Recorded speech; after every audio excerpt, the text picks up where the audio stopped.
as as the Yak was just singing, man, all of the prophecies coming true, and it reminded me of. It's always something that reminds us of something.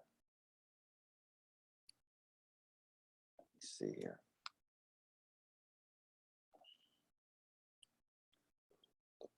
Excuse me.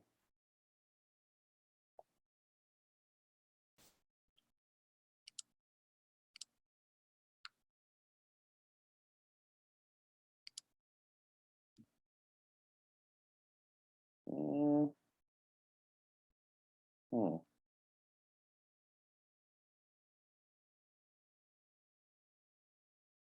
Hmm.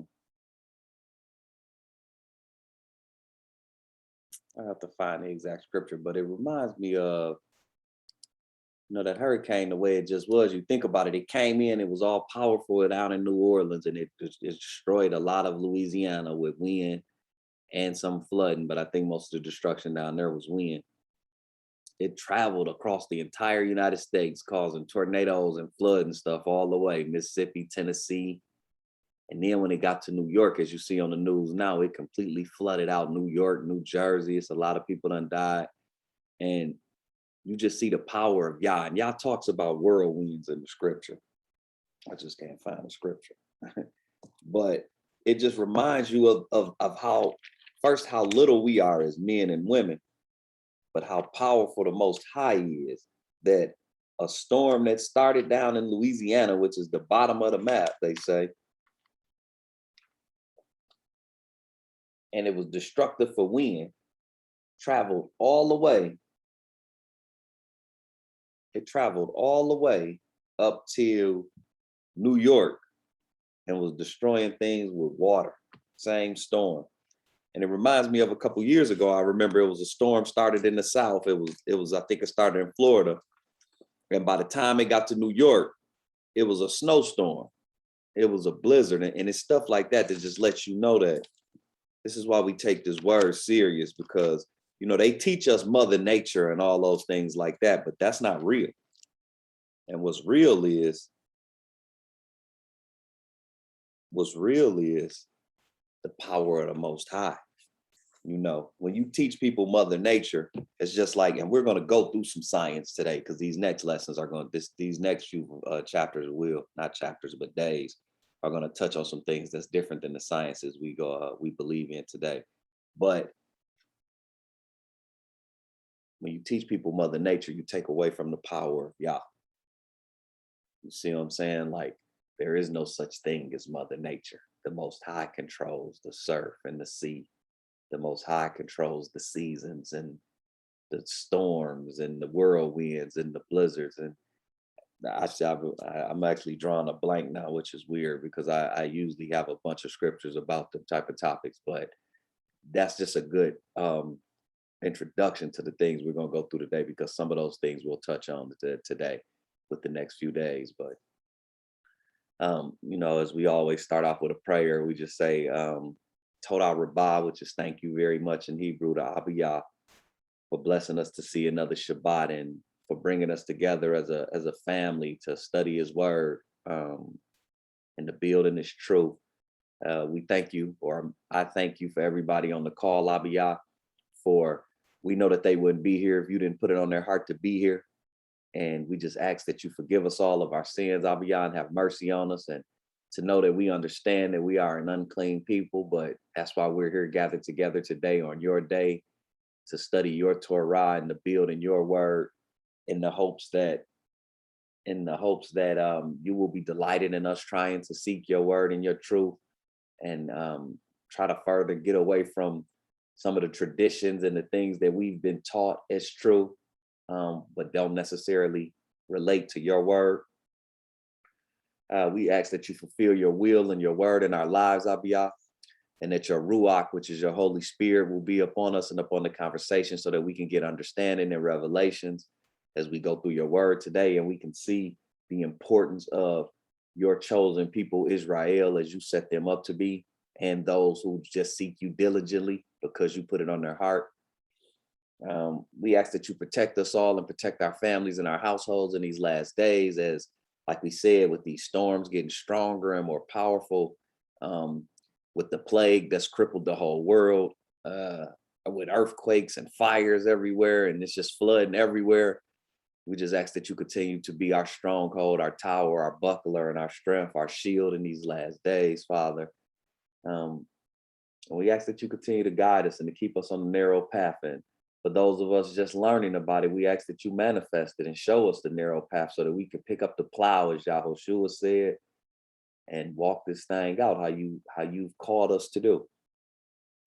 You are a mighty Elohim, and we give you all honor, glory, and praise. Your only begotten Son told us that all things that we ask in his name you will fulfill, and we just ask for shalom on this Shabbat and moving forward. We ask that you bring your peace upon our households, and you allow us the opportunity to learn all things that are you. In the name of Yahushua we pray. Hallelujah, hallelujah, hallelujah. So starting off, there is a feast day coming up, and it's called the Feast of Trumpets. It's 2 feast days coming up. Well, it's 3, really. The first one is the Feast of Trumpets, I believe is Tuesday. And then 9 days from that is the Day of Atonement, which we'll meet again before the Day of Atonement. But 9 days from that, I think we will. Yeah. It's the 10 day days. Huh? The Day of Atonement is 10 days 10 after. days is the Day of Atonement, which is a 1-day fast, no food, no water, or just no food if you're able. And an Israelite back then, and we'll go through some scriptures about it coming up, if not today, the next time we meet, which will be before then.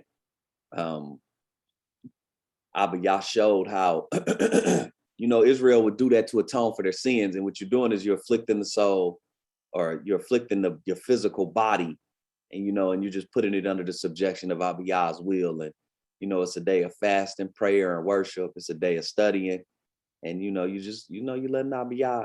In my opinion, especially today, considering we aren't doing things verbatim since we aren't in the land, but I feel like it's just a show to Abba Yah that we are serious about learning his ways and to getting right with him, and that's why we pick it up.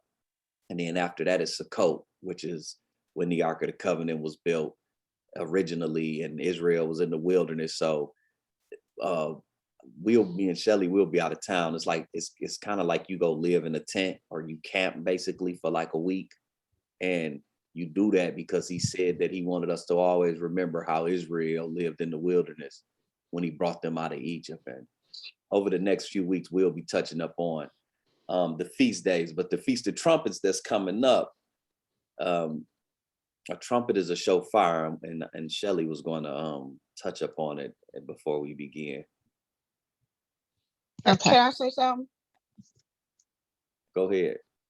I just wanted to say that I'm in total agreement. I concur with everything that you have just said. And, we're coming up on a point of time where it's time for people to take things serious. We have been in a terrible dilemma with this COVID. And to a degree, it was somewhat under control and take serious. But now, nobody's taking that serious. They're not taking it serious.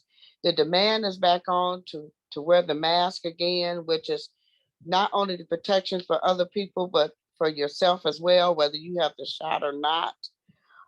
It's just being careful. And I want to say that in correspondence with that, there's also a time for us to start learning again who we are, what we're supposed to be doing, and learning about what we need to do and how we can use that in our lives, and not just talk about it, and then share the experiences of how we're using in our lives what you're teaching. Toda. Hallelujah. And that's what this is about. Like, I'm I really don't know what my place is in all of this, but I do believe, and I'm thankful that the Most High has given me the ability to not only learn his scriptures, because to learn the truth, as Yahushua said, I am the truth and the way. Only the Most High can allow you to know his scriptures. And that's why we give thanks for these calls and everybody who here, because you aren't here because of me. You're here because the Most High has put it on your heart to be here. And I'm thankful for that. And I'm also thankful that he has given me the ability to relay it to present day, like what's going on, and to Eva's point, there's a plague upon the earth. A lot of people don't want to call it that, but there's a judgment right now upon the earth, not even just including the weather and all of that, which is a judgment too, or the unrest of nations, which is a judgment, because all of those things were spoken of in the scriptures.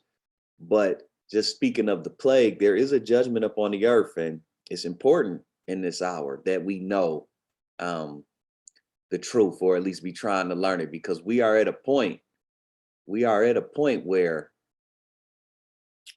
we really don't know what's next, and we have to keep that in perspective. Like, anything can happen. Like, death is amongst us in a greater abundance than it has been in my 40 years, I can say. Like, people are dropping like flies. Like, just yesterday I heard about somebody who died, and from different things, whether it's the plague, gun violence. It's 40 people in New York dead from a flood, from a storm that started in Louisiana. So I'm just trying to say, like, anything is possible. So, this is a time, as Eva said, to really be trying to search out righteous things. And this scripture you put in here, Amy, Nahum, is where I was kind of looking for that whirlwind too. Thank you. And it says Nahum chapter 1. Let me bring that up on the screen, because this is I really like the book of Nahum. So hallelujah. See, that's why we need you around, Amy. What's up, man? Nahum chapter 1, verse 3 saying, Yahuwah is slow. And just for everybody on the call who don't know, we say Yahuwah because that's his name in Hebrew, which is Yod He Vah He.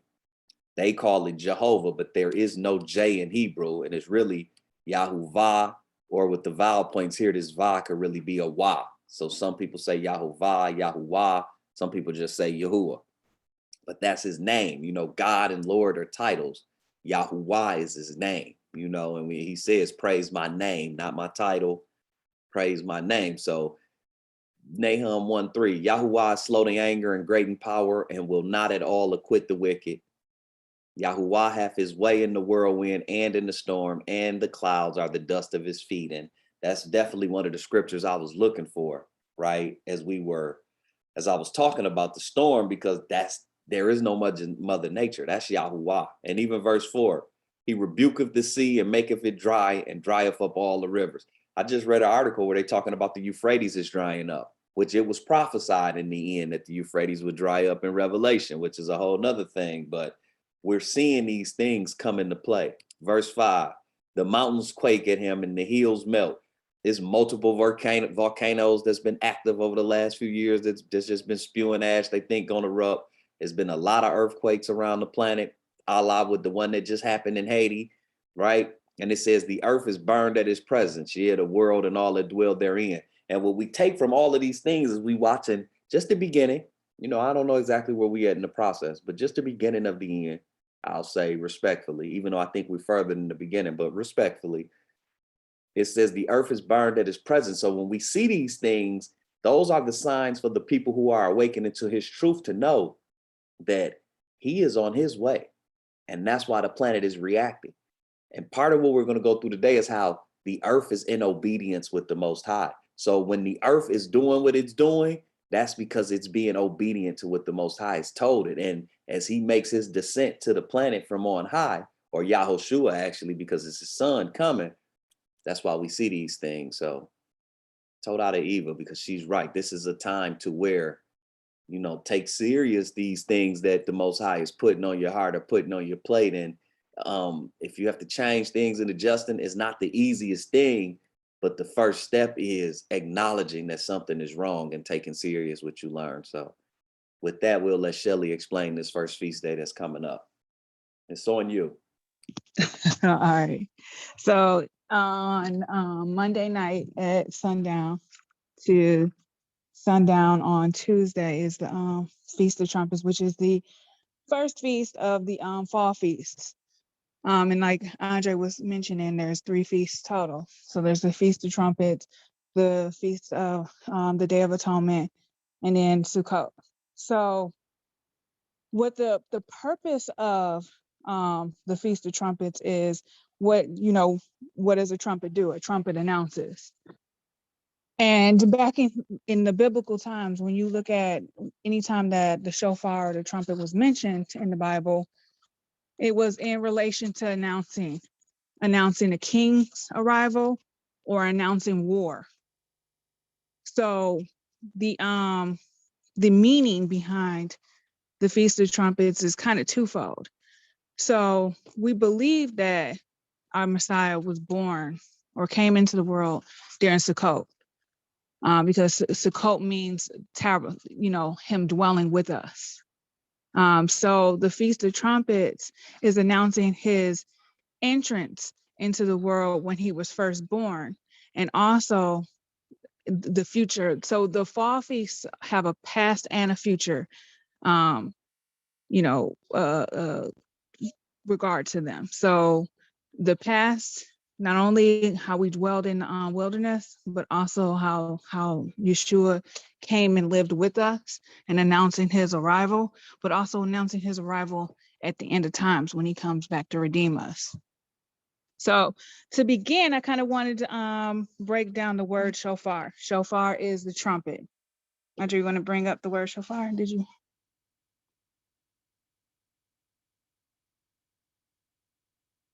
That I brought up a trumpet, but it wasn't shofar. I have to find it. Just go ahead. I'll bring it up. okay.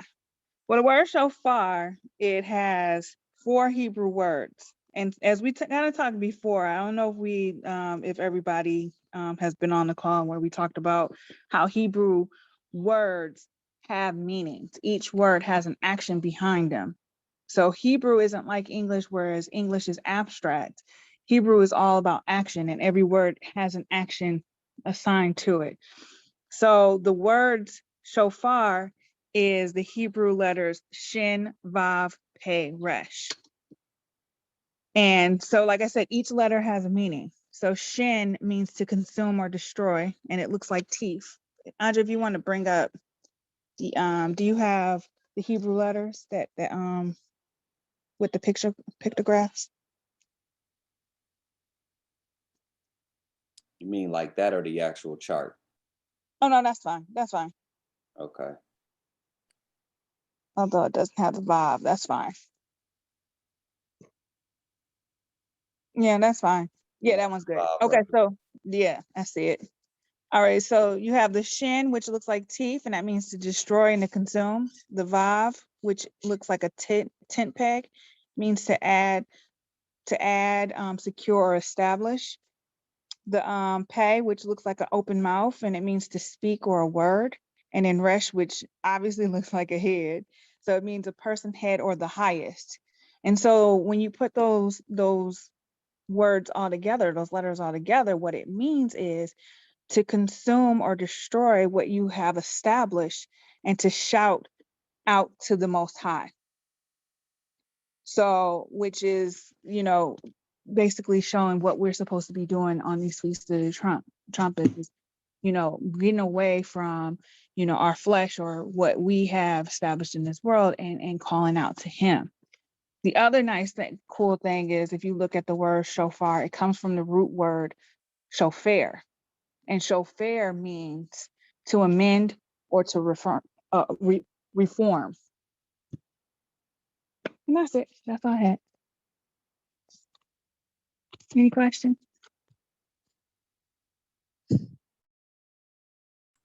That was powerful, though. Thank you for breaking it down. Yes, thank you. I'm taking notes. Very educational. Thank you. Thank you.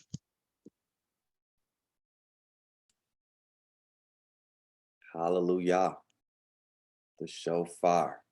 So yeah, like she said, it's about, crying out, getting away from the earthly and just crying out to our Abba above. And in Leviticus Chapter 23, it goes over the major feast days that we are to keep. And yes, that's the on the right, Amy, this the spelling is here, shofar, right? And it's pronounced shofar.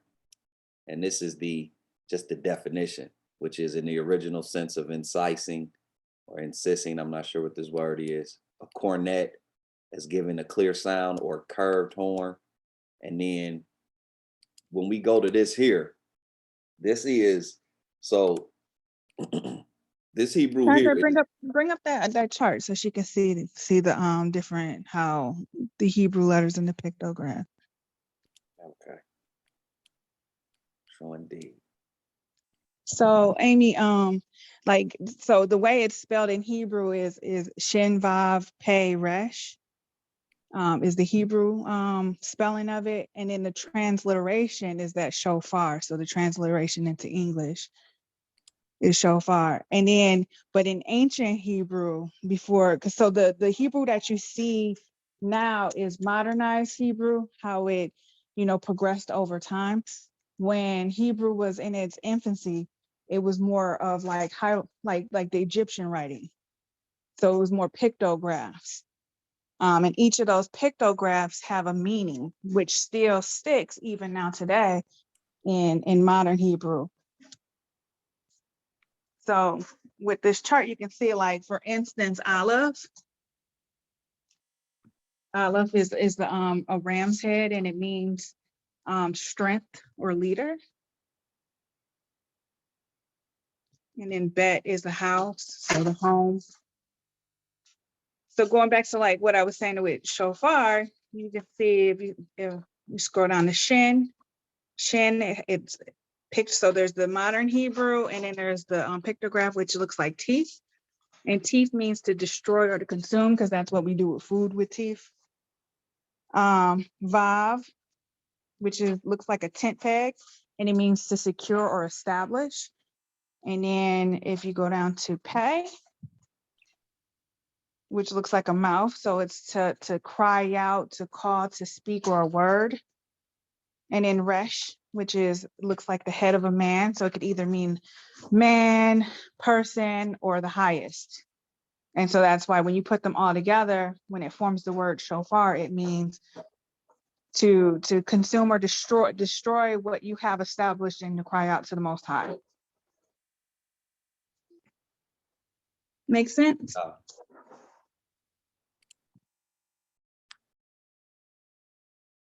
Hallelujah. And I'll email. I sent this chart out to most of the people on this call before. You weren't here yet, Amy. I'll email you this chart.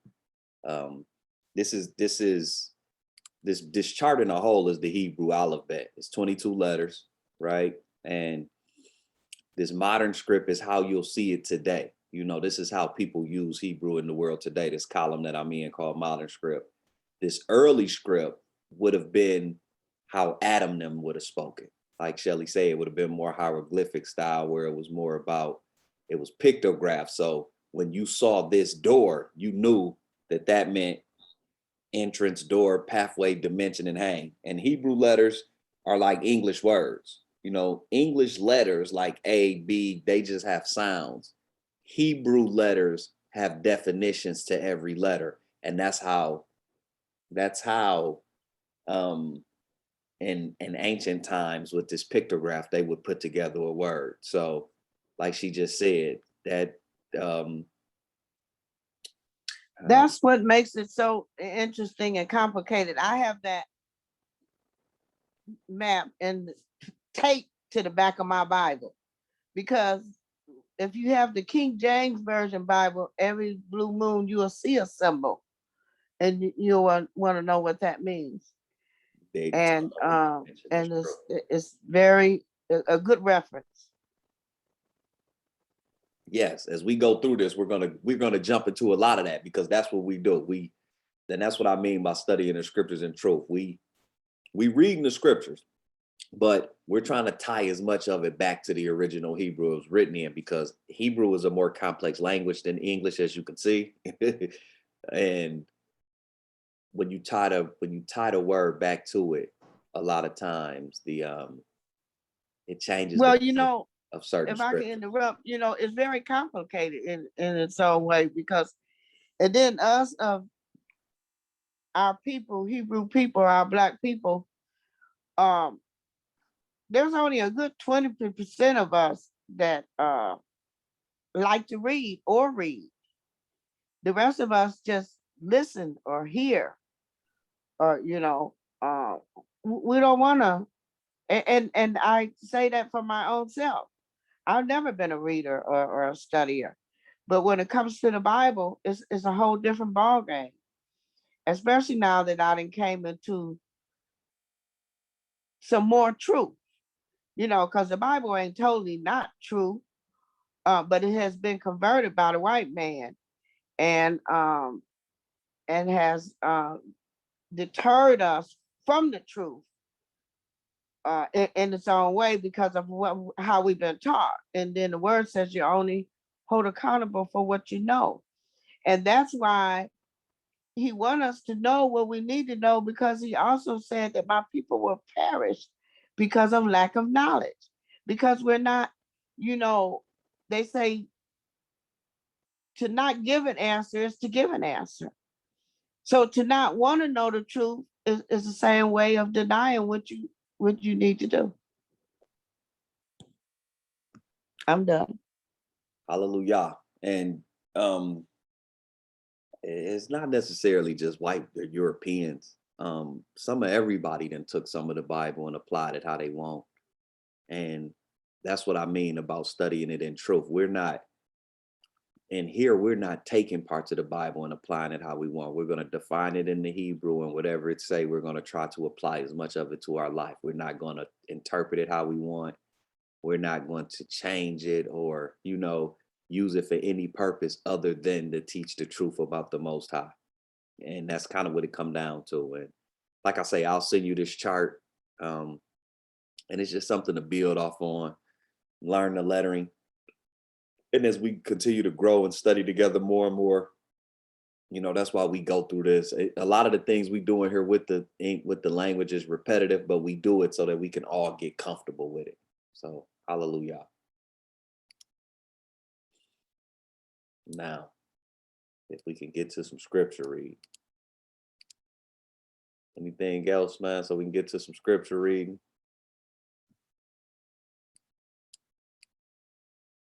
I see we got the family in here feeling good today. Hallelujah. It's a good day. It's actually a really good day. So now, so we can get to some, and what I was saying about, if you want to read up on all of the major feast days, Leviticus chapter 23 is a good start. They're detailed in other parts, but in Leviticus is when Moshe came off of the mountain with Yahuwah, and he told them exactly what it was going to be. And as you see for Feast of Trumpets, as Shelley was describing, the first one says, and Yahuwah spake unto Moshe, saying, speak unto the children of Israel, saying, in the 7th month, in the 1st day of the month, shall you have a Shabbat, a memorial of blowing of the trumpets and holy convocation. And to an Israelite, the year would start at what we would call the spring solstice. Around that area, that would be the year when you start to see things grow again. That would be New Year. So that's why what we call September, Octoberish, right, which is the 9th, 10th month, is really around the 7th month in Hebrew, because Hebrew actually will start about 2.5, 3 months. The solstice differs. So it's typically around 2.5 to 3 months later. So Hebraically, we coming in Tuesday would be the 1st day of the 7th month, Hebraically, or it's for the best of our ability. We far from the truth with the day. So, but as it says, on the 1st day, you should blow a trumpet. Like Shelley said, basically a crying out and acknowledging of the coming of Yah. And back when Moshe and them did this, they were acknowledging the Ark of the Covenant about to be built, which was the earthly throne of Yahuwah when he came to the planet for the Israelites then, which Yahoshua is the earthly representation of Yah as well. That's why, if you notice in the New Testament, there is no mention of the Ark of the Covenant, because there was no need for the actual box, which was the throne covered in gold, as the throne, because Yahoshua was representing the throne of Yah in the flesh. So there was no need for the Ark of the Covenant. And it says that you shall do no servile work therein, but you shall offer an offering made by fire unto Yah. So naturally, we ain't at the temple, so I don't believe you making no offering made by fire. And the way these things are springing up and we learning them, Abba Yah understands that some of us may have different responsibilities. It's hard to just tear away from things, but the start, like I say, changing is a hard process. It's not the easiest thing, but the start is to start to just acknowledge these things and give that reverence. And, you know, every day, every minute, every hour, every day, every week, every month, every year, we constantly build to that. So we actually might do a dinner for this when we come from going to celebrate this with some other family that we know the next week. And I'll let all y'all know about that. Naturally, everybody on the call will be invited to that if we do. I have to see, you know, we'll see how COVID and different things is, because we don't, you know, if they talking about locking things down and you ain't supposed to do this and do that, you know, we're not gonna get all bent up out of shape about it. We'll just continue to build in knowledge about it. But y'all willing, we possibly may do something small. It won't be too much bigger than the people on this call right here. And we'll just, you know, it's a week-long celebration, but we'll celebrate one of the days together. Hallelujah. But Leviticus chapter 23, if you want to read up on all of them, as you see, the Day of Atonement is there. And the Feast of Booths is what we're talking about. But a booth in Hebrew is really a sukkot. And like I say, it does mean dwelling. And to Shelley's point, the reason we believe that the Messiah was born on this day is because in John chapter 1, verse 14, it says, and the word was made flesh and it dwelt among us, right? And we know that the New Testament was written in Greek, written in Hebrew, although they give us the Greek. But even in the Greek definition, it says that that word dwelt means to tent or encamp, to occupy, to reside, as Yahuwah did in the tabernacle of old. So, and we know tabernacle and tent in Hebrew is a sukkot, which is the feast. So it's believed that when John was saying this, he was saying that he was born here. He came here in time to keep the sukkot or the tabernacle with him. Hallelujah. But now, getting to this Genesis, because we got a lot of ground to cover. I'm trying to bring this to a close this week and next week, and then we're gonna take a week off. So I'm gonna try to get through the second day and the third day today. I'm gonna try to get through the fourth day as well. And then next week we'll do the fifth day and then the sixth day when Adam is created. Right? And then we're gonna bring I told y'all chapter 1 was gonna take some time because I knew that first day was gonna take some time. It was so much happened right here that you just, you know, you have to peel off layers of scripture to see. But as we begin, hallelujah. As we begin, hallelujah.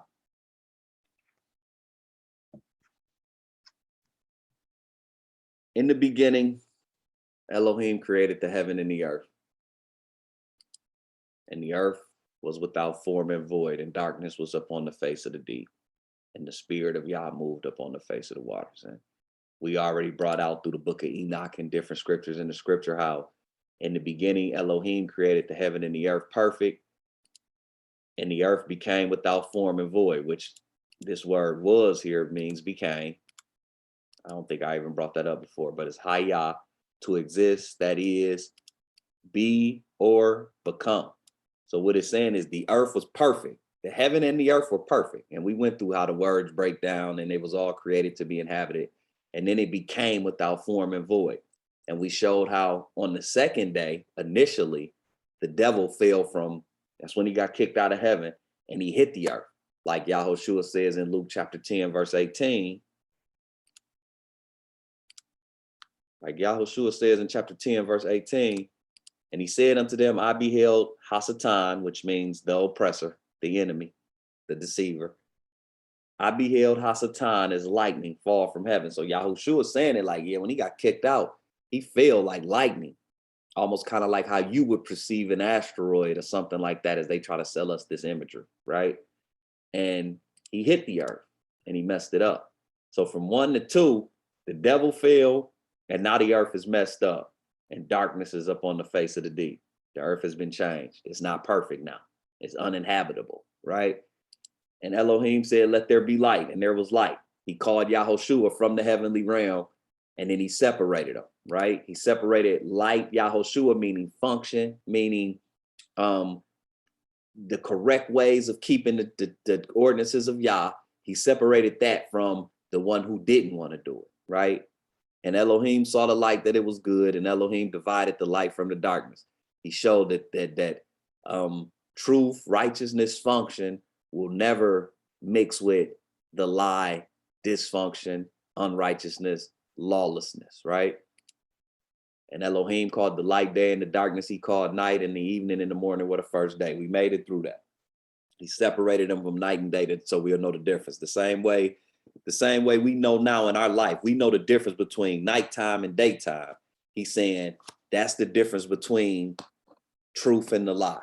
That's the difference between lawful and lawless with Yah, not based off what man calls lawful and lawless, what the Bible calls lawful and lawless. The difference is it'll be like night and day. And he put it in them terms because he knew as this world changed and the devil through science and technology and just all kind of ways to deceive, they'll never be able to change night and day. Now, there's a scripture that says that when the Antichrist come, he'll be able to call the sun out in the nighttime sky. And that's another reason why Yah's telling us this in the beginning, because he's letting us know when you see man start to say that they can do that, that's when you know you close to the end, because night and day will never change. And it has not changed since this beginning. It has never changed, but there is a day when the Antichrist is going to be able to, it said, I don't even know the scripture, I have to find it, but he talks about how he'll be able to call the sun out in the night or to himself. And Yahuwah is letting us know. And remember, this whole thing we started here was to show how in the very first chapter of the Bible, the Most High was showing us the end from the beginning. But you have to define these words and peel off the layers of this to see it. And we're about to see more of it today. But he showed us the end from the beginning. And that's what we're showing already. He's showing us Yahushua. He's showing us that Hasatan fell thousands of years before man was put in the garden. Hasatan was already here, right? He messed up the earth. Abba Yah, what we're reading right here is Abba Yah, and the rest of the chapter is Abba Yah fixing a creation that he had already made perfect, right? He's showing us all of that in the beginning. He's showing us it's all there, but like I say, we have to peel it off. So now verse 6, as we get to moving along, it say, and Elohim said, let there be a firmament. And the firmament, and like I say, Amy, we're going to stay in these letterings. So we see over here in the ancient, the way Adam would have seen it, or Noah, was the resh was the head of a man, the kuf, make sure I'm right, man, which looks like the sun at the horizon, and it means to gather, right? Yeah, that's the kuf. It's the sun at the horizon, and it means to gather. And then this eye is an ayin, and it means to experience, to see, right? So it says in the ancient definition that the firmament is the pounding of a metal such as gold with a hammer to flatten it out for a metal sheet, right? And then in the actual one we're looking for, it says as hammered out flat, firmament. So what Yah did with the firmament was he hammered something, he flattened something, and he created a separation between the heavenly and the earthly, the waters above from the waters below. And that's also, and like I say, we're going to touch on some science today. That's why the sky is blue, because, and I think science try to tell us the sky is blue because it's a reflection of the ocean, but that's not why. That's what science says. In the Bible, the reason the sky is blue is because the firmament, which is right before the first levels of heaven, right? And we're going to go through some levels of heaven. The firmament is right before the first level of heaven. It's what separates it, right? It's what locks the devil out of it, right? He can't get past the firmament to get back into heaven. And it's water, and it's a vast ocean right above it. So the reason when you see a blue sky is blue is because that's the water that's above the firmament. So when you look up now and you see a blue sky, remember, you're looking at the water that's above the firmament. That's why it's blue, right? And in the lettering, it's the resh, like I say, the kuf. So let me get the regular definition. And it's called rakia in Hebrew. What we call firmament is really rakia, and it means properly an expanse that is the firmament or visible arch of the sky, the division, right, between heavenly and earthly. That's the angle we're gonna go about this at. So Elohim said, let there be a firmament or a division in the midst of the waters, and let it divide the waters from the waters. And Elohim made the firmament and divided the waters which were under the firmament, the oceans and all of the rivers and the water on the earth, from the waters which were above the firmament. And it was so. And I'm not going to bring it up for sake of time, but in the first book of Enoch, it's 3 books of Enoch that I've known of. Enoch said he wrote 365 books, but I only know of 3. Now, it could be more in existence that people have read and all that. I haven't really studied it to a T how many books of Enoch there are around, but I know of 3. And in the first one, when Enoch first gets before he goes to heaven, when he gets his vision of heaven, right? Enoch talks about how the ocean above the firmament is much greater than the one on the earth, which is even hard to believe because you think the earth is a large percent water. And Enoch says that the water above the firmament is a greater ocean than the one on the earth, which is once again why the sky is blue, because it's a great ocean up there, greater than all of the waters on the earth together, right above the firmament. And Elohim made the firmament and divided the waters which were under the firmament from the waters which were above the firmament, and it was so. And Elohim called the firmament heaven, right? And the evening and the morning were the second day. And Elohim said, let the waters under the heaven be gathered together unto one place, and let the dry land appear. And it was so. So remember in verse 1, it says he created the heavens and the earth. Earth means land. But when Hasatan hit it, when he got through out of heaven, he made the waters go over the land, basically. It made the earth uninhabitable, like we stated in the first 2 days, which, you know, the videos to those are on YouTube. I don't want to go back through them. But what you see right here, and Elohim gathered the waters under the heaven into one place and let the dry land appear again, right? And it was so. What's really going on is, and this plays into that flood that's in New York right now. When Abba Yah gathered the water, he commanded the water, right? He commanded the water that it would stay in its place, right? And he set a boundary for it, which was land. You won't go past this, right? Remember, everything's obedient to Yah. So remember, once again, there is no mother nature. When you see these tsunamis or these big floods where water just be through these cities on land, that's because Abba Yah has gave order that the water can go over its boundary. Because as you see, it said, and Elohim said, so Yah said, let the waters under the heaven be gathered together unto one place, and let the dry land appear. And it was so. So he's commanding the water, you're going to stay right here in water's place. So when you see water flood places, like these big tsunamis and these big storms, and water is just flooding whole cities, that's because Abba Yah is saying, okay, water, you can go past the boundary that I set for you. Remember that as we go on.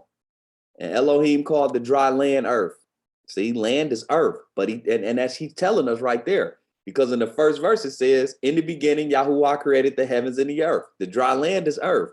So why is it all water now? Because when the devil hit the earth, he messed it up. Hallelujah. And Elohim called the dry land earth, and the gathering together of the waters called he seas. And Elohim saw that it was good. And Yahuwah said, let the earth, or the Most High said, let the earth bring forth grass, the herb yielding seed, and the fruit tree yielding fruit after his kind, whose seed is in itself upon the earth. And it was so. And the earth brought forth grass and herb yielding seed after his kind, and the tree yielding fruit, whose seed was in itself after his kind. And Elohim saw that it was good. And the evening and the morning were the third day. So now we see that after he separated the waters, he made the firmament, he separated the waters and brought forth the land again to make it inhabitable. Now he brings forth grass, herb yielding seed, and fruit trees, food, right? He brings forth food. He saw that it was good, but it's something crazy happened. And in the evening and the morning, once again, the day starts at night. So then it was the nighttime when he was working, and then it went to the morning, and this was the third day. Now the sun and the moon ain't been created yet. So I don't even know how he's getting these evening and mornings at this time, but he's letting us know this is how it's going to be. Remember, Yah He lives outside of time. He doesn't think like us. So he's letting us know this is how this is going to be. You feel me? It's going to be evening, sundown, go into the night, through the part of the morning, through the day, the afternoon. And as the sun starts to set again, we'll start another day. And he's going to constantly tell us that to let us know that this is how it's going to be. And Elohim said, let there be lights in the firmament of heaven to divide the day from the night, and let them be for signs and for seasons and for days and years. So now remember, the first thing he created was time. When he started creation, and we went through in the other videos, the first thing he created, it said it was a great age he created out of nothing. That was when the clock started. But now it's not until the fourth day that he gives man the way to count time. Now, man still ain't created, but he already establishing a way to count time with the lights of the firmament of the heaven to divide the day from the night and let them be for signs and for seasons and for days and for years. That's how an ancient man would have counted time, by the signs of the moon, really. The trajectory of the sun and the moon is how man would know what season it was, what year it was, what day it was. And you got some people who could still on the planet do that. Now, people of our generation is lazy because we just got clocks and calendars. And that don't mean that they right. That just means that's what man says the day, time, and season is. But the only true way to know is we have to relearn how to use the sky as our guide, which was ancient. In ancient times, a lot of people, I would say, I can't say everybody, but in ancient times, a lot of people knew how to do that. In our times, not many people know how to do that because we've been given calendars and clocks and we've been told what time it is. Hallelujah. Remember that as we go on. And let them be for lights in the firmament of heaven to give light upon the earth, and it was so. So in the firmament, he's saying there are some stars that's in the firmament, right? Which is the divide between heaven and the earthly. But then above it, going through the levels of heaven, because heaven is layered, right? So you have, some people believe it's 7 layers, some people believe 10, it could be infinite layers, but heaven is layered. It's not just like one place, it's levels to heaven, right? And you have stars and different lights on different levels. And plus some of the angels shine so bright that to our eye looking up into the sky at night, a certain angel might shine bright and look like a star to us, right? And he says, and let them be for lights in the firmament of heaven to give light upon the earth, and it was so. And Elohim made 2 great lights. The greater light,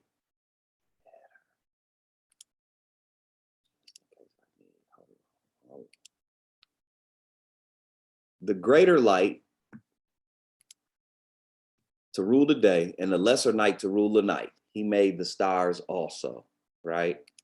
And Elohim set them in the firmament of heaven to give light upon the earth. So he is telling us the greater light to rule the day is the sun, the lesser light to rule the night is the moon, and he made the stars also.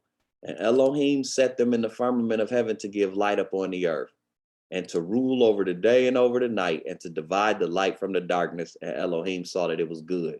So remember, in the first day, that darkness, which we showed how that was evil, that was misery, that was dysfunction, that was the devil that he separated from the light on the first day. It wasn't good. He said the light was good, right?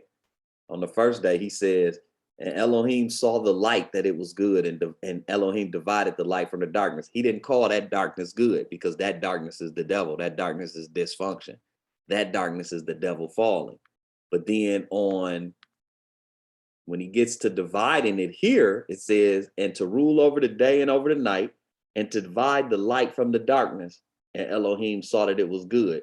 And now when we get to this darkness, he's talking about just night, what we know as night, not dysfunction, not evil. And that's why it's good. The lights are just dividing what we would perceive as a day. And it says in the evening and morning were the 4th day. So now, like I said, we'll go through some sciences. We have discrepancies with the Bible and science right now.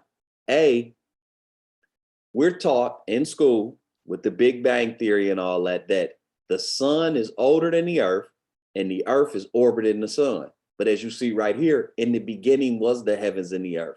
The sun wasn't created to the 4th day. The earth is older than the sun, but that's not what science teaches us. It teaches us that the sun is older than the earth and the earth and all the planets is rotating the sun, which is the oldest star in the galaxy. And, it's hot in it. We need the sun, because they always say if the sun burned out, man couldn't live. And, you need the sun to grow things. That's another thing. On the third day, Elohim said, let the earth bring forth grass, herb eating, sealed in the fruit yielding tree. We're taught that nothing can grow without the sun. That's not true. As we see, before Abba Yah created the sun, there was already plants, trees, fruit, and grass growing on the earth.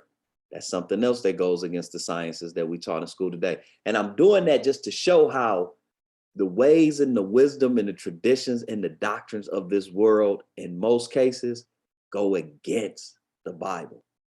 And that's kind of what evil was speaking on. And that's not even just a European thing. That is a worldwide premise. This lie that's up on this planet has spread around the entire world. Like, this is what most schools and most nations and most languages of most cultures teaches, right? But we see that those things aren't true. There's a seed growing from the original light, which we went through. This original light in the beginning was Yahushua, right? And there's a seed growing from the light of him before there was a sun. So we have discrepancies already. You see what I'm saying? They tell us about Mother Nature, but we see Yahuwah's controlling all of this from the beginning, right? So going back to the second day as we break this down, the firmament, right? And Elohim said, let there be a firmament in the midst of the waters, and let it divide the waters from the waters. And Elohim made the firmament and divided the waters which were under the firmament from the waters, or rakia, which is like the first level of heaven, because it's another word that's for heavens plural, right? And we'll go through some of that as we go. So he divided the waters. So now, what I mean about Abba Yah was showing us the end from the beginning. Revelation 17:15. Okay, so this was Mystery Babylon, who set up on many waters, as we've seen. She is, let's see.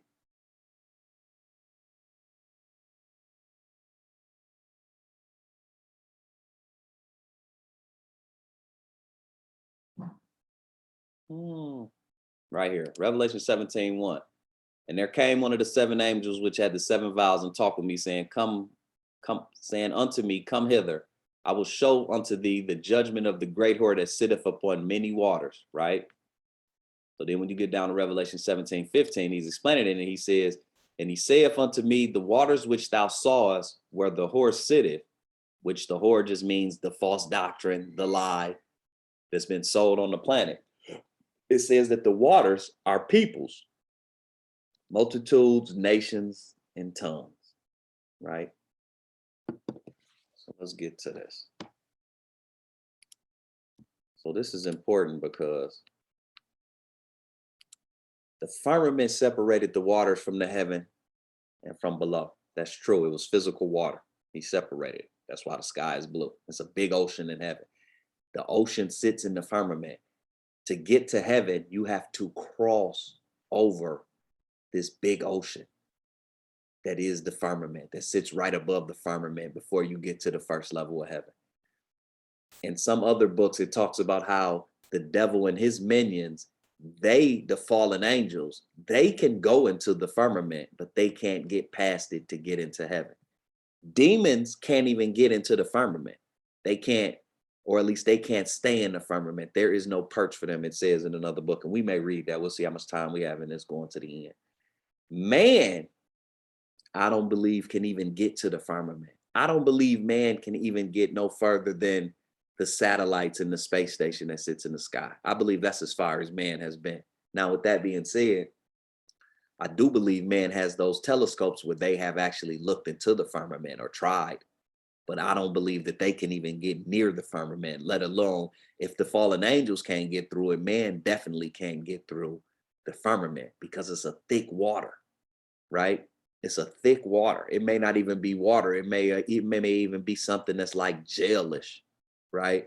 So when Yah separated this, that's the physical.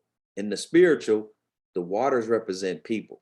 And what Elohim was telling us right here was, what he was telling us right here is, as we're showing the end from the beginning. We go to John chapter 8.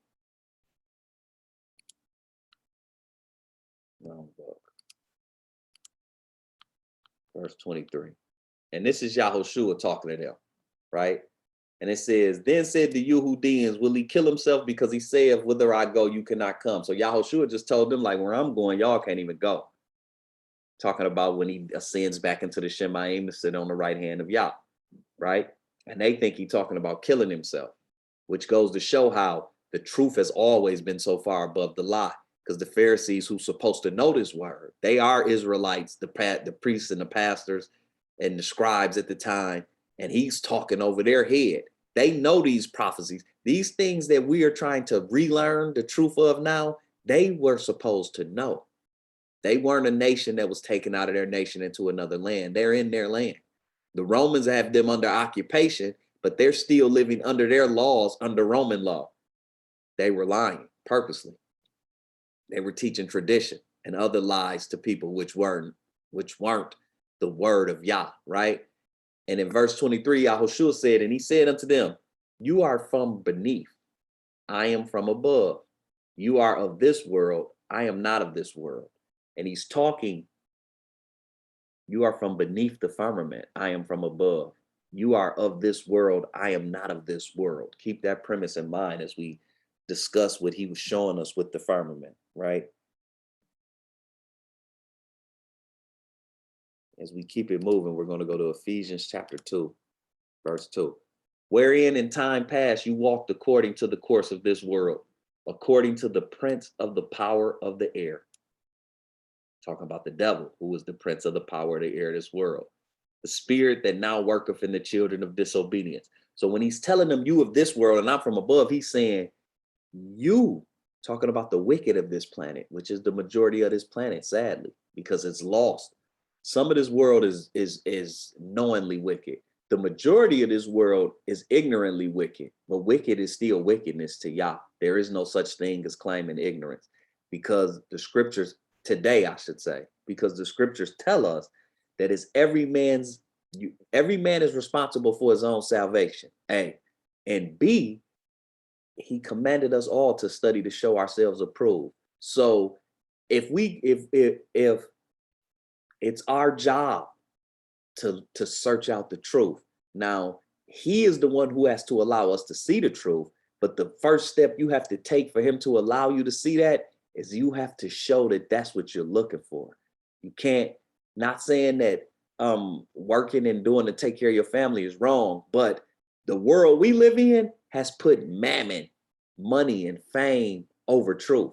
Like, most people don't care nothing about no truth because it's all about the bag, right? That's the wrong idea. And that's not even a young idea, because you got a lot of elders of all cultures who, just the way the world has been all about stacking this money and buying these houses for the kids and woo-woo, but it's never been about learning the truth about the Most High. And that's what the prince of the power of the air did. The spirit that now worketh in the children of disobedience, right? So when he's telling them I'm from above, he's saying, I'm from the waters above. I'm from the heaven. I'm from the firmament. Y'all who working in this iniquity, you're from below. And you're going to see the separation that he's showing through men, right? So in Colossians chapter 3. Can I say something before you go further? Go ahead.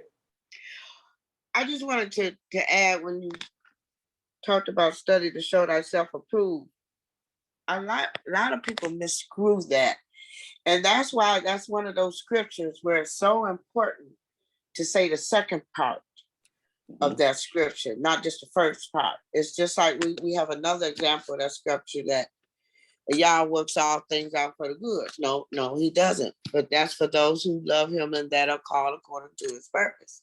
True. And it's in another scripture said, my God shall supply all my needs. No, according to those that are in his son. But when you say study to show yourself approved, it's vitally important that you say the second part of that.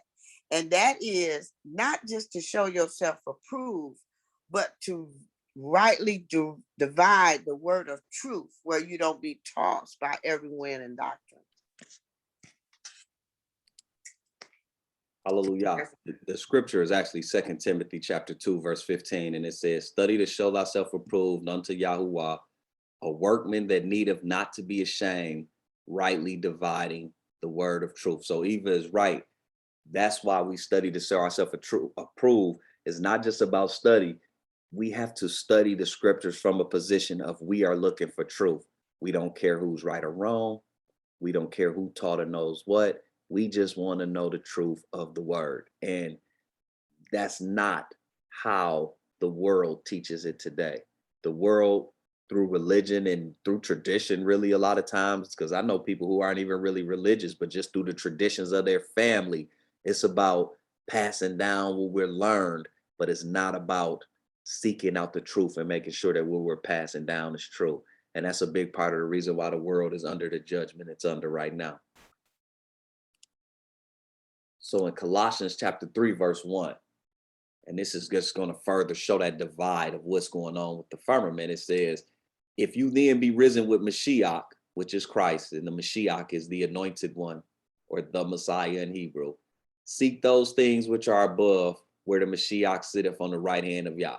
So if you be risen with him, if you believe in that, right? If you trust in Yahushua, seek those things which are above the firmament, where the Mashiach sitteth on the right hand of Yah, in the Shemaim, which is heaven.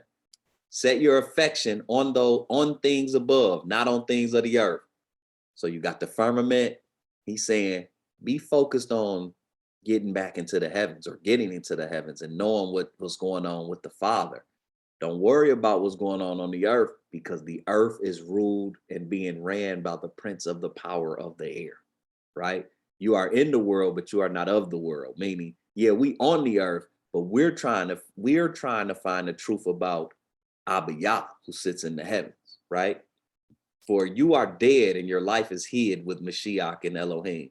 Meaning, although, like I said, you of the world, but you have to kill off your earthly man and be focused on Yahushua in the net, and be focused on Yahuwah in the name of Yahushua. Be focused on the heavenly.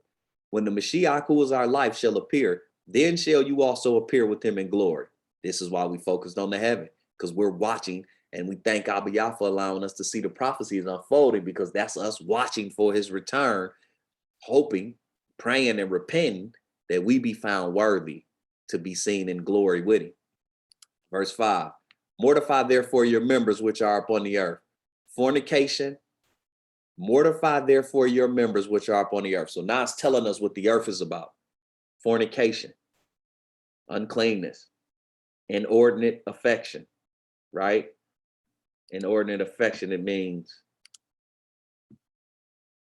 a passion of lust, right? Concupiscence, concupiscence, I should say. But it's trying to say, like, that's a passion of lust, right?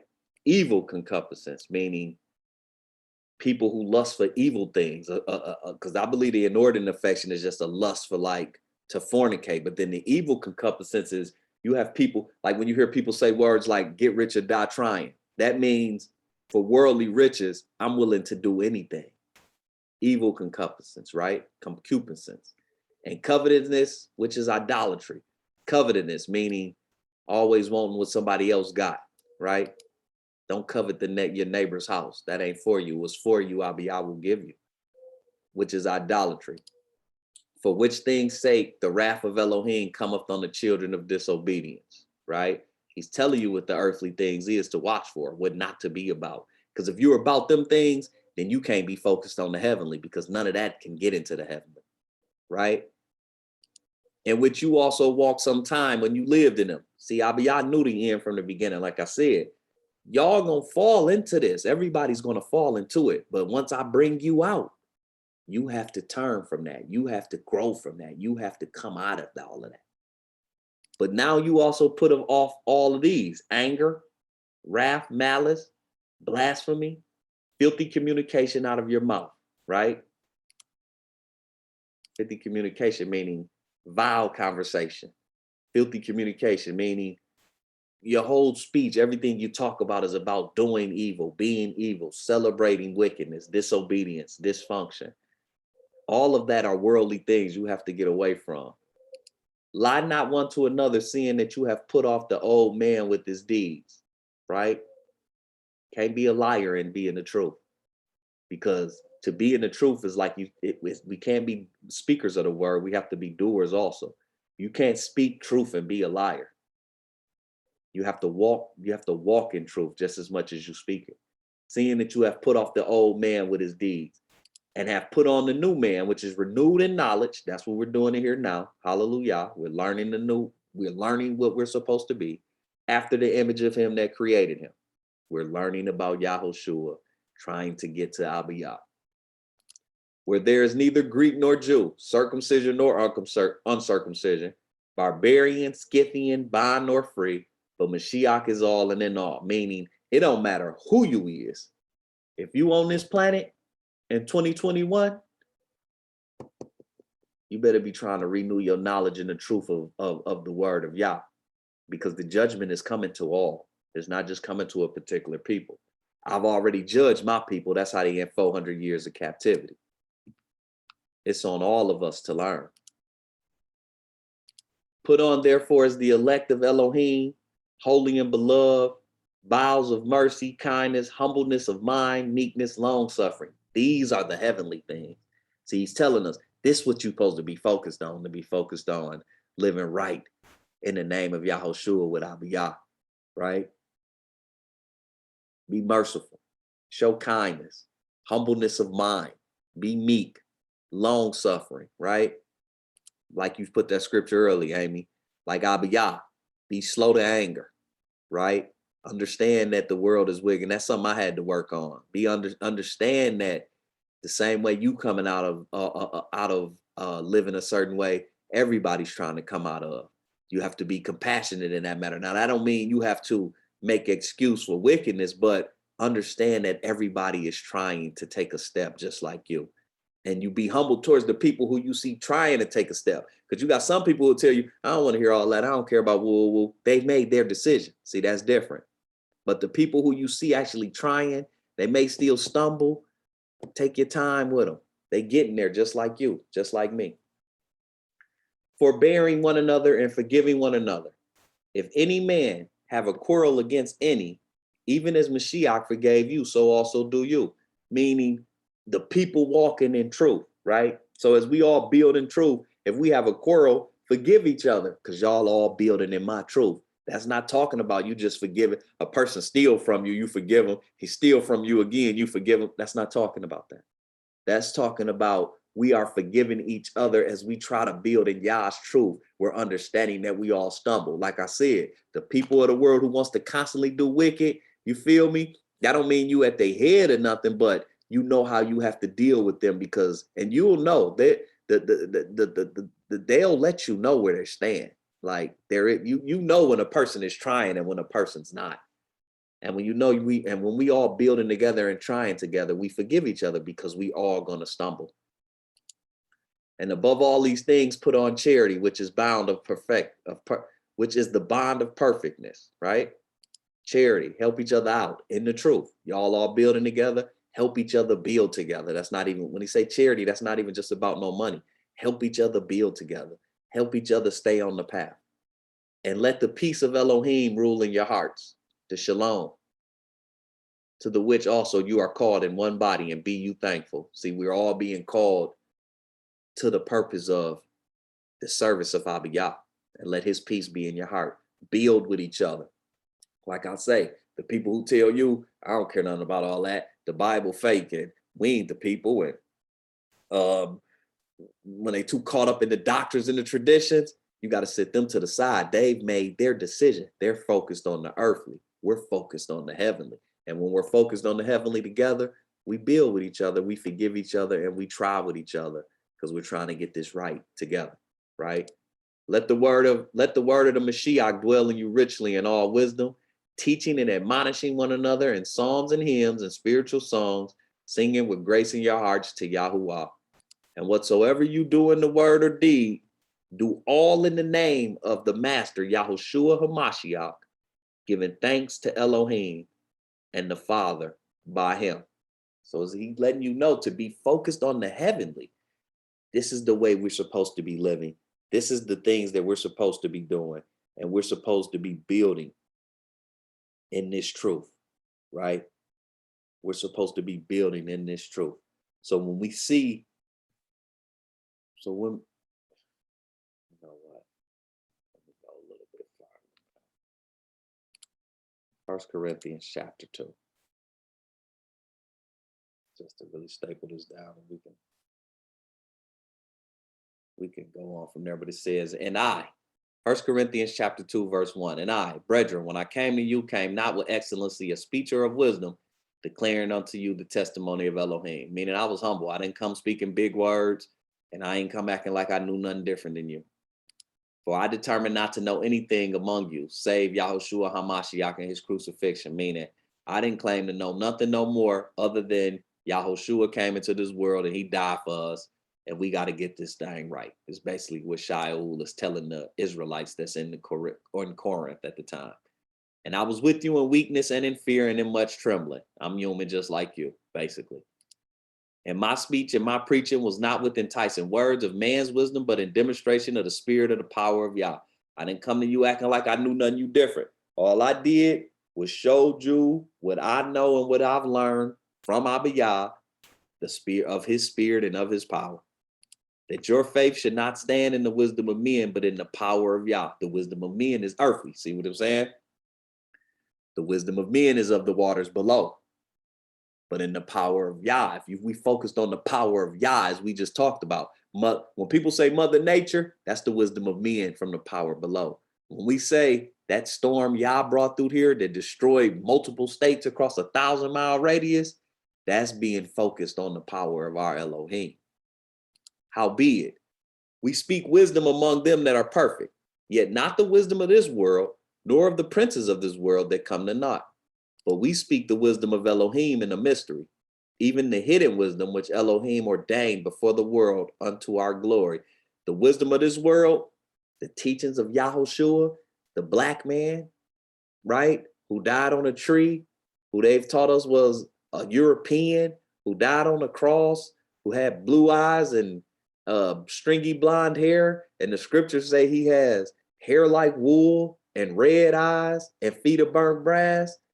Now, we're not talking about the wisdom of men. We're talking about the truth of Yahushua, who Abba Yah ordained before the world unto our glory. And we went through that in Genesis chapter 1, not chapter 1, but the first day, when we showed that Yahushua was with Abba Yah before he created it all, which none of the princes of this world knew. For had they known it, they would not have crucified the master of glory. None of the people of this world know that today. You go in all these churches and people houses, they all had this false image. For one, like I say, this is repetitive. We're not supposed to have graven images, but if you're gonna put an image in your house, it should be the real image. Not only do you have a graven image, you have a lie. That's because the wisdom of this world, the prince of the power of the air, the devil is in control. As harmless as that may sound, always remember when you see that image, that is of the devil, because he does not want the world to know the truth. He don't want you to know the truth of the word. He don't want you to know the truth of the image. He don't want you to know the truth of nothing. He wants you to know all lie, because in the end, he wants you to be judged with him. His judgment is set. Abba Yah told him on the first day, as we brought up when we did that, your judgment's set. You can go now or you can go in the end. He said, I'm going to go in the end, but I'm going to take all these men with you that you love so much.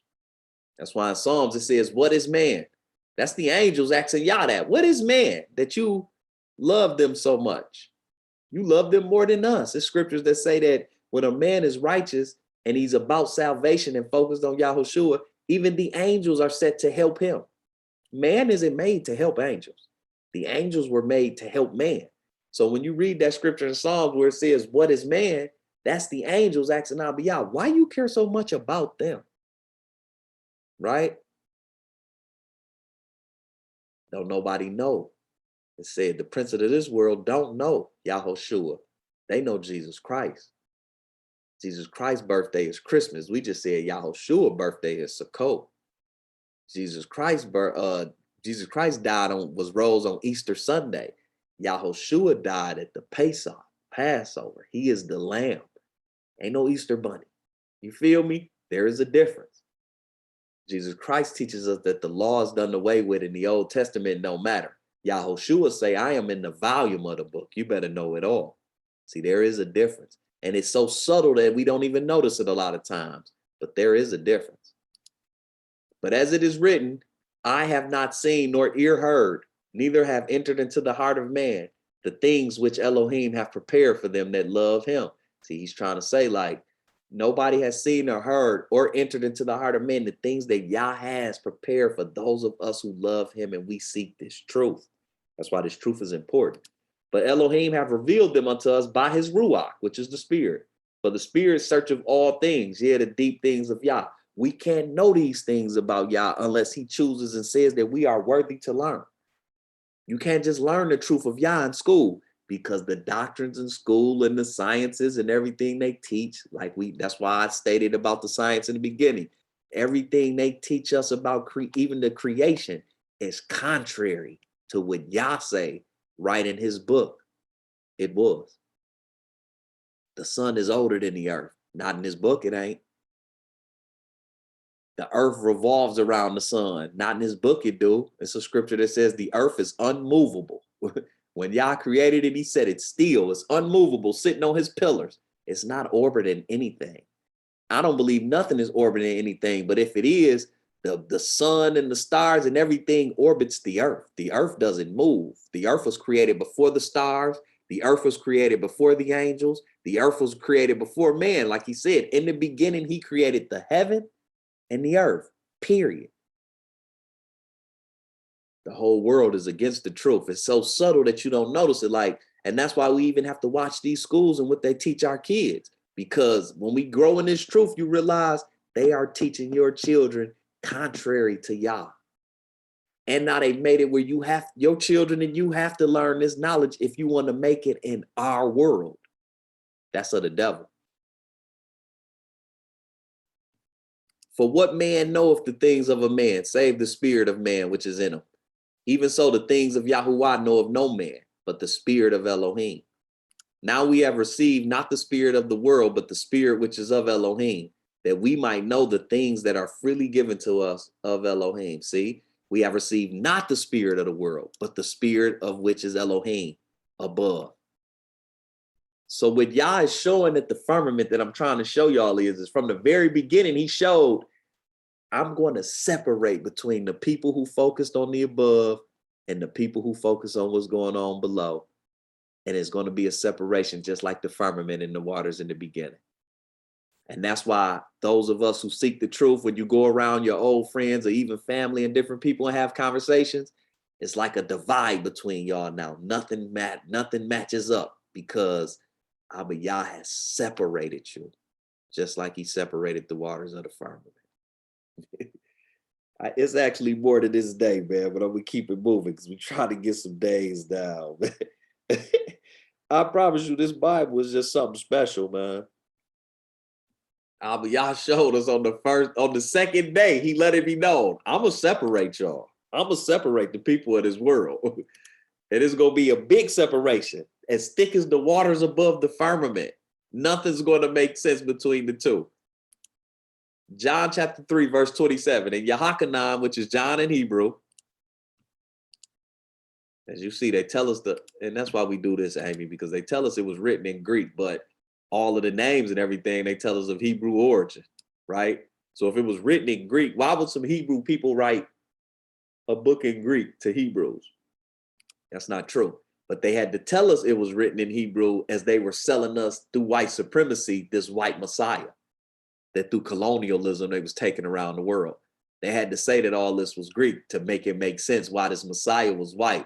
But this book talk about a bunch of brown-skinned people with these ethnic urban names. See, it didn't make sense. Yahachanan. So when you see John, that's really Yahachanan. Yahachanan answered and said, a man can receive nothing except it be given him from heaven, from above. You yourselves bear me witness that I said, I am not the Mashiach, but that I am sent before him. This is who Eva said I was, John the Baptist. And to be honest, Eva Mitchell, The Messiah said that John the Baptist was the greatest prophet to ever live. If I'm ever half the man that John the Baptist is, hallelujah. You yourselves bear me witness that I said, I am not the Mashiach, but that I am sent before him. He that hath the bride is the bridegroom. Y'all remember, Israel in the whole is the bride. Yahushua is the bridegroom, and Abba Yah is the father. But the friend of the bridegroom, which standeth and hear of him, rejoiceth greatly because of the bridegroom's voice. This is my joy, therefore is fulfilled. Yahachanan is saying, yeah, I was a great prophet. Now that Yeshua's here, I'm decreasing, but just to be able to hear the voice of the Messiah, my joy is fulfilled. He must increase, but I must decrease. Verse 31, he that cometh from above is above all. He that is of the earth is earthy and speaketh of the earth. See, the separation. He that cometh from heaven is above all. And what he hath seen and heard that he testifieth, and no man receiveth his testimony. He that hath received his testimony hath set to his seal that Elohim is true. The separation. You can't be focused on the heavenly and the earthly at the same time. That's lukewarm. If you focused on that, and you really shouldn't want to as we grow in the truth, because you realize as long as I'm focused on the heavenly, Abba Yah is going to make everything on earth get in line for me how it's supposed to be anyway. That's how you do that. You feel me? You can't be of the truth and of the lie at the same time. And I say that respectfully because it takes a lot to tear these things down. But us being here right now today, learning these things is the first step. This is always the first step. It goes further. So it's actually a bunch of more scriptures to this, man, but we're going to keep it moving for sake of time. But now you all understand that on the second day, when Elohim created the firmament in the midst of the waters, and he let it divide from the waters and the waters, and Elohim made the firmament and divided the waters which were under the firmament and the waters from above the firmament, and it was so, right? And we seen in Revelation how they used the waters to say that the waters were people. And Elohim, physically, he divided water. And Elohim is telling us here that what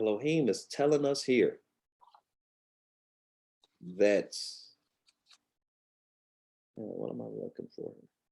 Okay. Elohim is telling us here that I'm going to cause a separation with the people.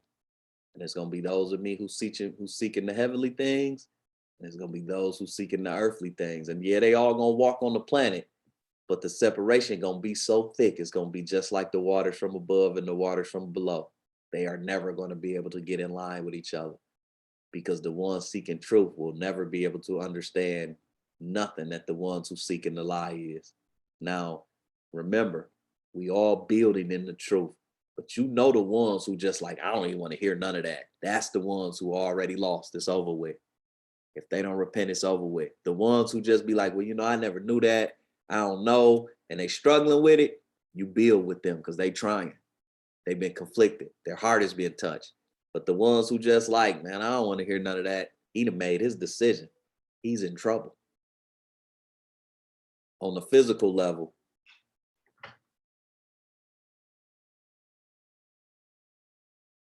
this word I just brought up right here, abar, this is translate, right? So in Hebrews 11, verse 5, and I'm going to end this day with this. By faith, Enoch was translated that he should not see death and was not found, because Elohim had translated him. For before his translation, he had the testimony that he pleased Yah. And they talking about Enoch being taken to heaven before he died. The word translated in Hebrew is abar. It means to cross over, right? To go beyond, to carry over, right? To pass over, right? To remove, to set apart. And I say that because on a physical level with just this water, what Abba Yah did with Enoch was, when he translated him to the heavens, what he's saying he did was he crossed him over that water of the firmament and took him into heaven. He caused him to pass over that water. And as Enoch passed over that water, as you see in the third book of Enoch, it talks about Enoch being in the heavens. He was changed into a heavenly being. He had to shed flesh and blood and become, like that scripture said, we wait for his appearance so we can appear like him, not like flesh and blood, but in heavenly bodies, spiritual bodies, bodies of light. Flesh and blood can't enter the kingdom of Yah, it says. So for Enoch, what he says, what he's really saying in the translation, now we see with the firmament and understanding it's a physical water there. He had to be crossed over. He had to be taken over. He had to be passed over the waters of the firmament to get into heaven. And in doing so, he put on a heavenly body. Hallelujah. And that's what we're waiting to do. If we be found worthy when the Messiah comes, we'll have to be translated.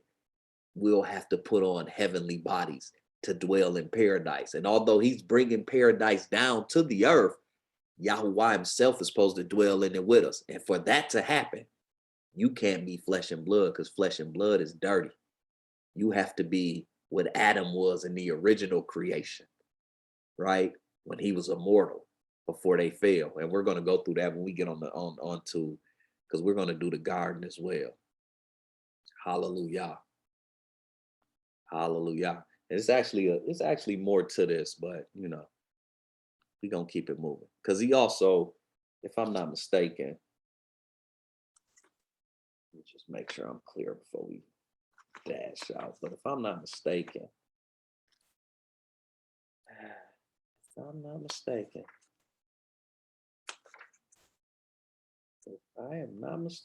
Abba Yah, also on this second day, he created, was it the second day? No. He created the garden on the third day. The day we're coming up on, when he created these, when he created, I guess we'll bring that up too, chapter 30. Okay, so now, and the second day was good, right? The firmament, now y'all see, he was showing the separation between men who focus on the heavenly and chase after Yah, and the men who chase after the worldly and the things of the world. The firmament is showing that there will be a separation, and he was showing that in the beginning. So now verse 9, the third day. And Elohim said, let the waters under the heaven be gathered together unto one place, and let the dry land appear, and it was so. And Elohim called the dry land earth, and the gathering together of the waters called he seas. And Elohim saw that it was good. And Elohim said, let the earth bring forth grass, the herb yielding seed, and the fruit tree yielding fruit after his kind, whose seed is in itself upon the earth. And it was so. And the earth brought forth grass and herb yielding seed after his kind, and the tree yielding fruit, whose seed, look, and the tree yielding fruit, whose seed was in itself after his kind, and Elohim saw that it was good. And like I said, this go against science, because the sun ain't created yet. How is it grass growing? How is it herb and yield seed and fruit trees growing? We're taught that you need the light of the sun for all life on the earth. And Abba Yah saying, you need the light of Yahushua. Feel what I'm saying? The light from the beginning, which was Yahushua, who is in control of everything on the earth. He is the right hand of Yah. He is who Yah does his work through. Yah make the decision, and then he sends Yahushua, okay, go get this right, go get that right. And he pops up multiple times in the scripture. And we're going to bring some up. But there is no sunlight. How is these herbs? How is these trees growing? Right? And what he's showing us here is Galatians chapter 3. Abba Yah, like I said, this whole purpose of going back through the beginning is to show that Abba Yah really had this whole mapped out, the end from the beginning. And this is just the first chapter. This is the first chapter of the Bible, but he's showing us the entire picture of humanity in the first chapter. And in Galatians chapter, on every day, he's showing us a different thing he's going to do in the end every day of the creation. And in Galatians chapter 3, verse 15, it says, brethren, I speak after the manner of men, though it be but a man's covenant, yet it be confirmed, no man disannulleth or addeth thereto. So he's talking about the covenant he made with Abraham. Now to Abraham and his seed. Now to Abraham and his seed. Right? I should have brought up the word seed in the Hebrew first. We'll go back. But now to Abraham. We got to bring it up because that'll make it make sense. So I'm sorry. Now to Abraham and his seed. So the word seed in Hebrew right here is zarah, seed. Figuratively, fruit, plant, sowing time, posterity, child, fruitful seed, right? So now when we get back to that Galatians, what he's saying is, now to Abraham and his seed were the promises made. He saith not, and to seeds as of many, but as of one, and to thy seed, which is Mashiach, because Mashiach came from the lineage of Abraham. Abraham to Isaac, Isaac to Jacob, Jacob to Yehuda, which is Judah, and then Yahushua came from the line of Yehuda, from the line of King Dawid, which is David. And this I say, that the covenant that was confirmed before of Elohim and Mashiach, the law which was 430 years after, cannot disannul, that it should make the promise of non-effect. Meaning the promise given to Abraham was before the 10 Commandments and all of that. And the law cannot disannul that promise. That promise I made to Abraham will stand no matter how nobody break the law or nothing. I'm coming to get a remnant. And nobody can do away with that promise that I promised Abraham. Verse 18, or not even verse 18, I'm gonna stop right there. So Yah's already showing he made a promise to a seed. Now remember, we're talking about the seed that he has planted before the sun. This promise to Abraham is that if your seed stay connected to the light of Yah, there's a promise. And the light of Yah, or the light of men, is Yahushua. The same light that seed from the beginning is growing from before there was ever a sun, right? Psalms chapter 37. As we start to close down, we winding down. Psalms 37, verse 21. Where are we at? Yeah. The wicked borroweth and payeth not again, but the righteous showeth mercy and giveth. Remember, that was just part of what we seen in the firmament. The righteous, the ones focused on the heaven, will show mercy, have charity, which is given. For such as be blessed of him shall inherit the earth, and they that be cursed of him shall be cut off. The steps of a good man are ordered by Yahuwah, and he delighteth in his way. Yahuwah, I like to keep that up. Though he fall, he shall not be utterly cast down, for Yahuwah upholdeth him with his hand. I have been young and now I am old, yet have I not seen the righteous forsaken, nor his seed begging bread. He is ever merciful and lendeth, and his seed is blessed. His seed, he's talking about Yah's seed. Yah's seed was planted in the beginning before it was a sun. Yah's seed is fruitful and grows off of what? The light of Yahushua. Depart from evil and do good and dwell forevermore. For Yahuwah loveth judgment and forsaketh not his saints. They are preserved forever, but the seed of the wicked shall be cut off. The righteous shall inherit the land and dwell therein forever.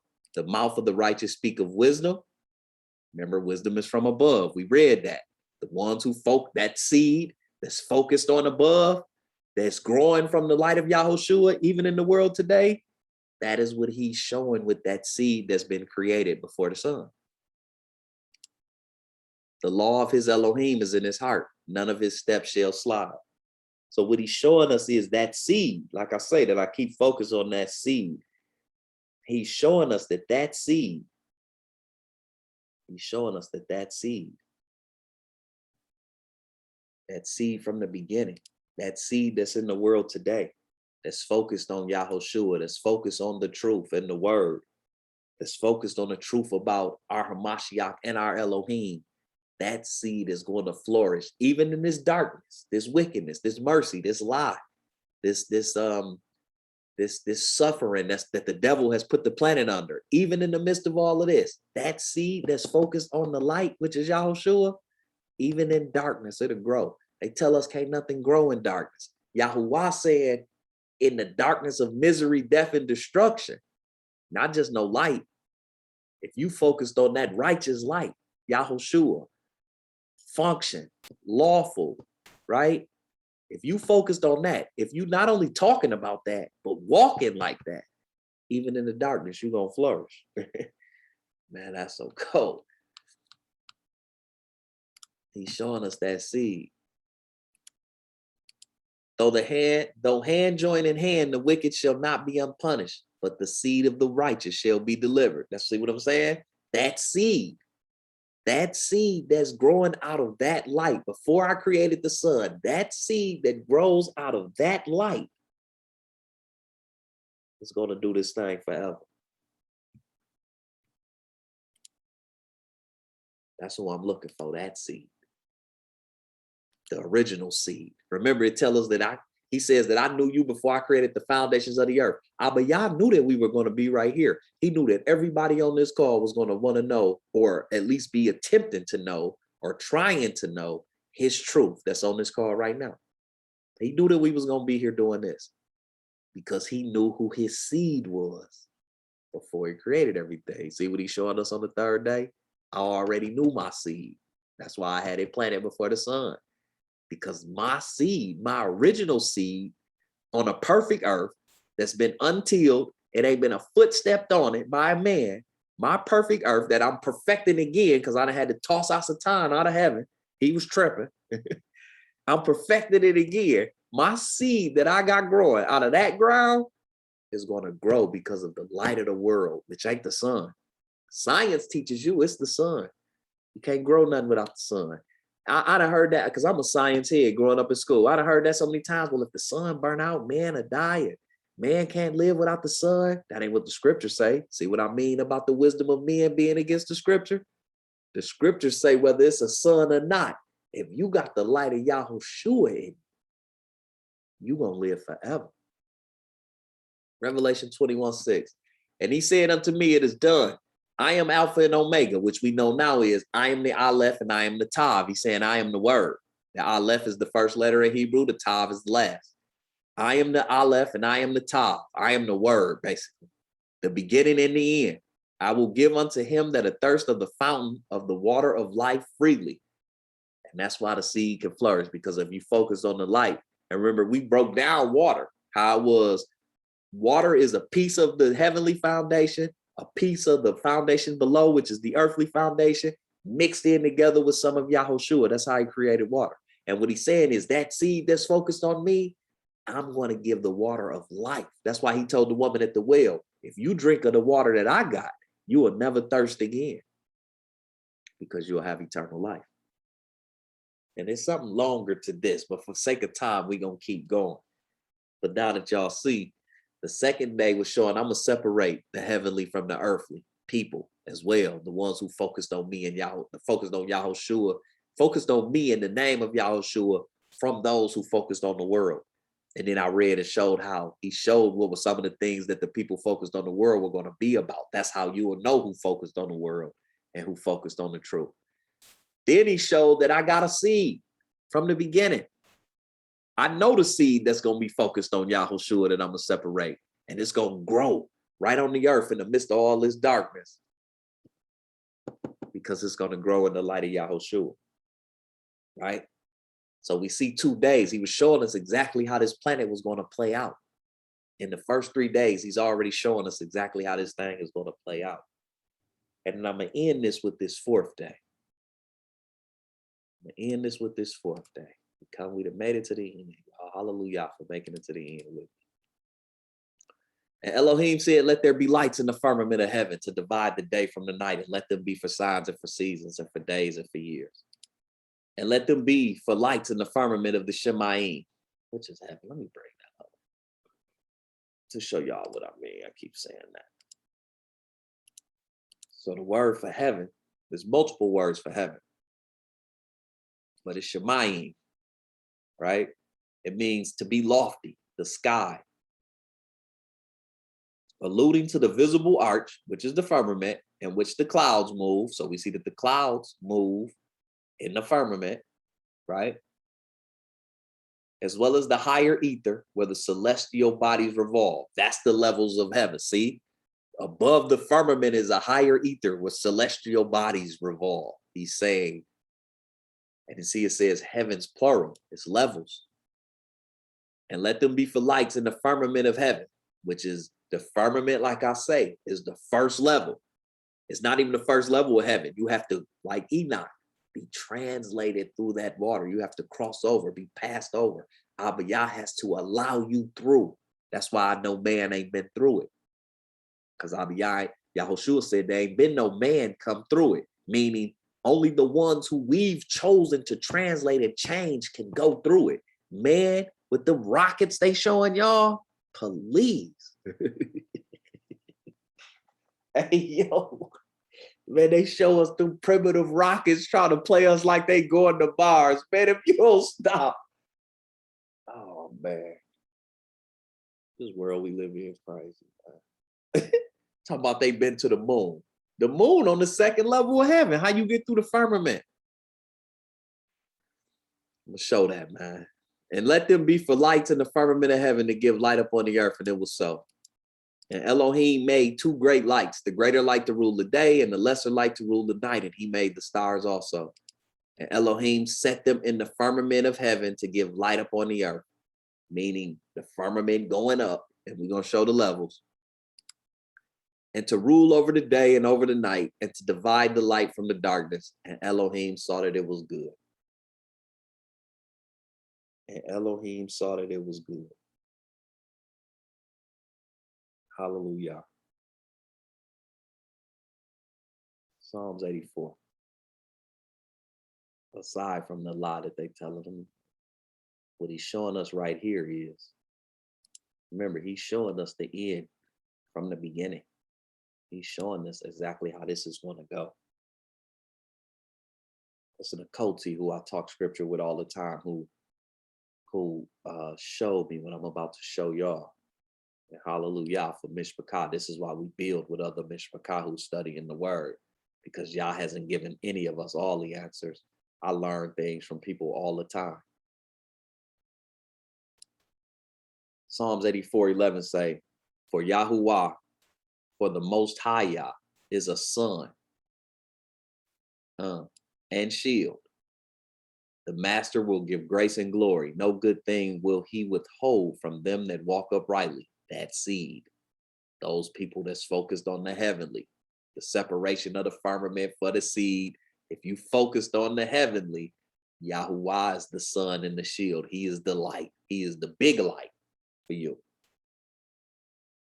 O Master of hosts, blessed is the man that trusteth in thee, right? And I know they say that a lot in the scriptures. When you see that, it means, oh, that's it. I don't know if this is the one where the word is Sabah. This ain't it, but I guess that's the root of it, but it's really Sabaoth. So really, when you see Lord of hosts, what they really would say is, Hebrew would say, an Israelite would say, Yahuwah Sabaoth, which means Yahuwah, hosts of army, or hosts of celestial bodies or beings or people or whatever. But Sabaoth is how that, because it really don't make no sense. Lord of hosts. Lord is a title, that's not his name. It would be Yahuwah Sabaoth. Blessed is the man that trusteth in thee. Blessed is that man who's focused on the heavenly, who you separate from the worldly with the firmament, who is that seed that you've chosen to grow in your light from the beginning, before the sun. But it's saying that Yahuwah is the son. Abba, the Father, he is the son. And what he's showing us with the sun, the moon, and the stars is he's showing us, right? He's saying, he is saying, Isaiah 60, verse 19, he's trying to tell us the picture he's showing us when he's creating the sun. And remember, everything we're talking about, it has a physical representation, but he was showing us something on a spiritual level as well. He was showing us the end from the beginning. Isaiah chapter 60, verse 19, the sun shall be no more thy light by day, neither for brightness shall the moon give light unto thee. But Yahuwah shall be unto thee an everlasting light, and thy Elohim thy glory. The sun shall no more go down, neither shall the moon withdraw itself. For Yahuwah shall be thine everlasting light, and the days of thy mourning shall be ended. He's telling us in the end of time, At the end, when it's all over, we won't need the sun and the moon because we're going to dwell in the presence of Yah and Yahushua. And Yahuwah is going to be the sun, right? Revelation 21, verse 23. And the city had no need of the sun, neither of the moon, to shine in it. For the glory of Yah did lighten it. Yahuwah is the sun, and the Lamb is the light thereof. Yahushua is the moon.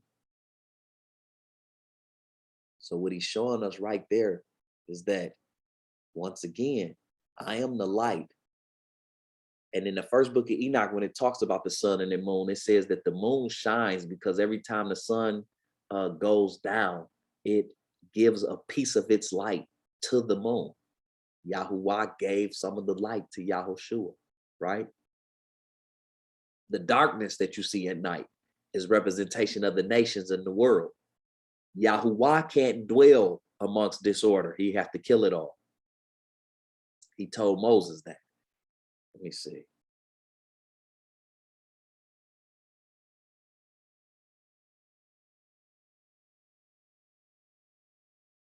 Exodus what? Exodus 23. Just so y'all understand what I'm saying. So this is in Exodus when they're in the wilderness. And Moses asking Abba Yah like to come with us, be before us. And Yahuwah tell him, behold, I send an angel before thee to keep thee in the way and to bring thee into the place which I have prepared. Beware of him and obey his voice. Provoke him not, for he will not pardon your transgressions, for my name is in him.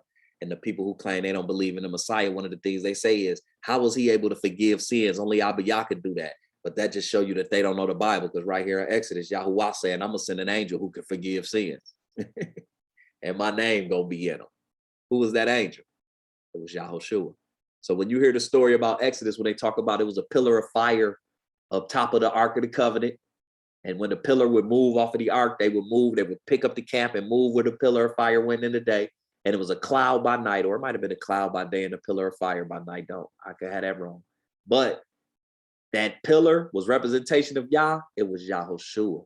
And he gave him the power to forgive sins, as he say. But if thou shalt indeed obey his voice and do all that I speak through him, Yahushua, then I will be an enemy unto thine enemies and an adversary unto thine adversaries. He can forgive you. Don't provoke him, because he won't forgive you. But if you listen to him, Yahushua, the words that I speak through him, this pillar of fire and this cloud by night that's on the Ark of the Covenant, you'll be okay. And what he's saying right there is, I can't go with y'all, Moses, because I know what's going to happen. These Israelites are still unclean. And if they sin in this camp and I'm really here, I cannot forgive any dysfunction or sin. Nothing unclean can come in front of Yah. He has to destroy it immediately because he is so pure being. So he said, Yahushua, he can come amongst you and do that. He can forgive and or not forgive y'all based off what I tell him, but he can be amongst dysfunction. That's why he's the one who comes into the world to handle my business. Because if I come into the world amongst that dysfunction, I have to kill everything. Nothing dysfunctional can stand. That's why the devil had to go. The devil broke bad in heaven. There was no forgiveness. Y'all like, you got to go. Now, I do believe the devil could have humbled himself and maybe his outcome may have been different. But when he broke bad and it was set, this is what he owned, ain't no politicking in the heavens, because that's where Yah dwells. You got to go. And like Yahushua said, he was tossed out. It looked like lightning hitting the earth, or an asteroid or a comet. Think of those things that they try to tell us. That's what hit the earth when he tossed it. So he said, Yahushua has to be the one. So I am the sun. Remember, I separated night from day. You'll never see a sun in a nighttime sky. I am the sun. I like the light all day. Only function around me, right? Yahushua can go in the night. He can go amongst the nation and the wickedness and teach. He can be on the planet and waking y'all up through my Ruach and allowing y'all to walk amongst all that dysfunction that's going to be on the earth. I can't do that. That's why he's the moon. That's why he's the moon. And to end this off, in Daniel chapter 12, he tells us who's the stars. Daniel chapter 12, verse 1. In the third year of the reign of Jehoiakim, king of Yehuda. And this is why we call, like I say, there is no J in Hebrew. So you see, whereas Judah is really Yehuda. It means celebrated. Why is it celebrated? because this is the line that Yahushua would come from, right? Came Nebuchadnezzar, king of Babylon, unto Jerusalem, or Jerusalem. Even they changed that. Jerusalem, as we see, is really Jerusalem, right? And it means, I don't have a definition right here. Oh, it means peaceful, founded, right? Jerusalem or Shalom means peace, right? Founded. Nebuchadnezzar, king of Babylon, came unto Jerusalem and besieged it. Oh, I'm at the wrong thing. It's supposed to be chapter 12, right here. Daniel's talking about the end time. And he says, at that time shall Michael stand up, the great prince, which standeth for the children of thy people. And there shall be a time of trouble such as never was since there was a nation, even to that same time. And at that time thy people shall be delivered, everyone that shall be found written in the book, right? And many of them that sleep in the dust of the earth shall awake, some to everlasting life and some to everlasting shame. And they that be wise, that do right by Yah, shall shine in the brightness of the firmament, and they that turn many to righteousness as the stars forever and ever. So on the fourth day, what he was showing us was,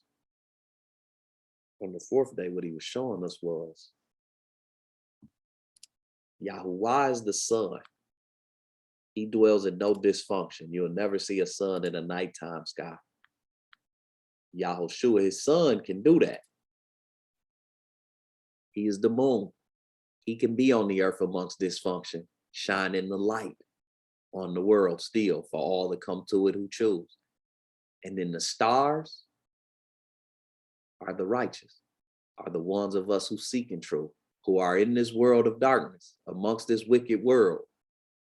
But we are, through being obedient to Yah, shining that light. In Matthew chapter 5, verse 14, you are the light of the world. A city that is set on the hill cannot be hid. Neither do men light a candle and put it under a bushel, but on a candlestick, and give it light unto all that are in the house. All of this is the house of Yah. Let your light so shine before men, the stars, that they may see your good works and glorify your Father which is in heaven. Only through glorifying Yah, by being obedient to his word, can your light shine. And that's why we are the stars, those of us who choose to pick up the truth and walk in them ways. So what Abba Yah showed us on day 2, 3, and 4 was, there's going to be a difference between those seeking the heavenly and the earth, and it's going to be as deep as the firmament. I'm going to draw separation between the two on the planet. I'm going to have a seed that's a righteous seed that I've known and planted from the beginning. I know who's going to be that seed, and they're going to walk in the ways of the light of the world, which is Yahushua HaMashiach, even in darkness. And then on the 4th day, I am the sun. I shine the light on the whole thing. Yahushua, my son, he's going to be the moon. He's going to walk in that darkness and let his light shine on the world in the midst of all that dysfunction.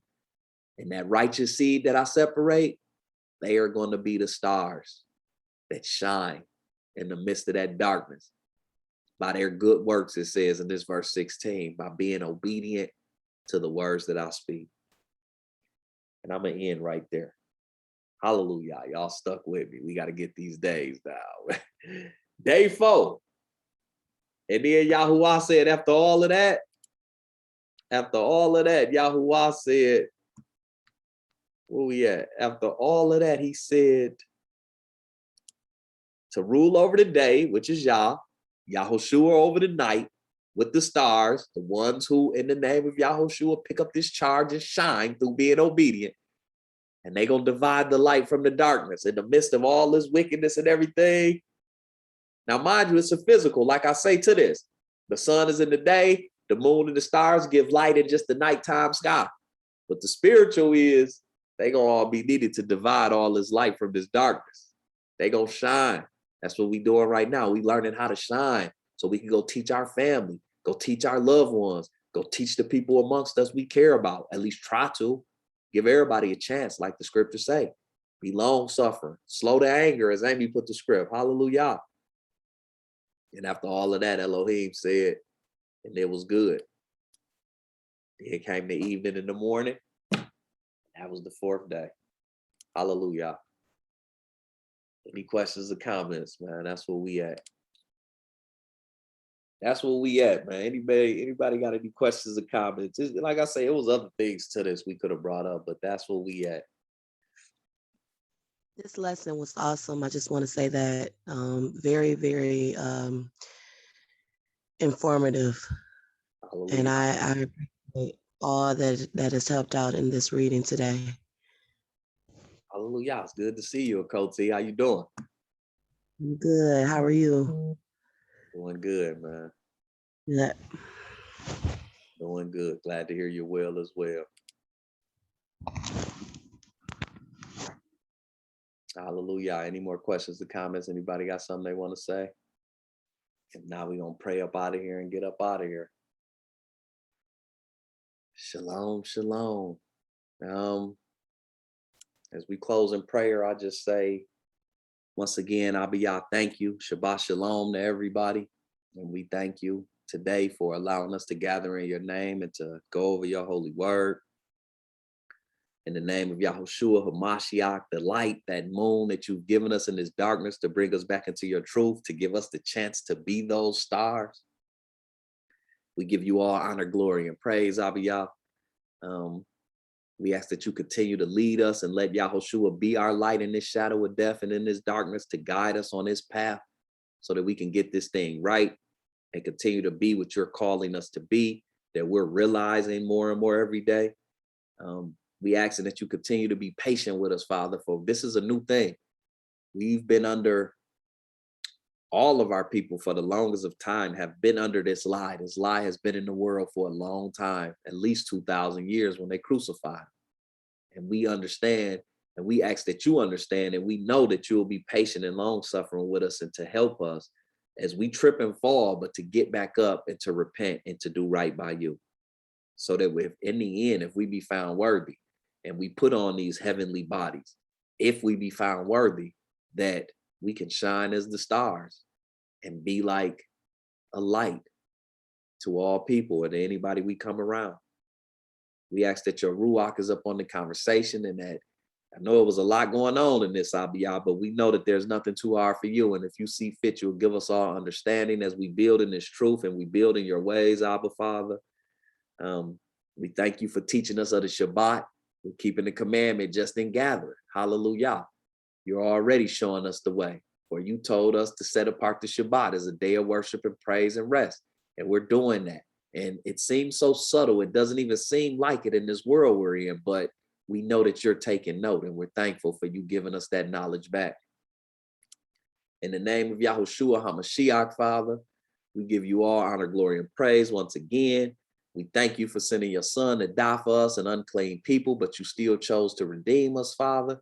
And we just ask that you protect us and sustain us in these last days, and to be our mighty Elohim and to fulfill your word in our life. In Yahushua HaMashiach's name we pray. Hallelujah, hallelujah, hallelujah.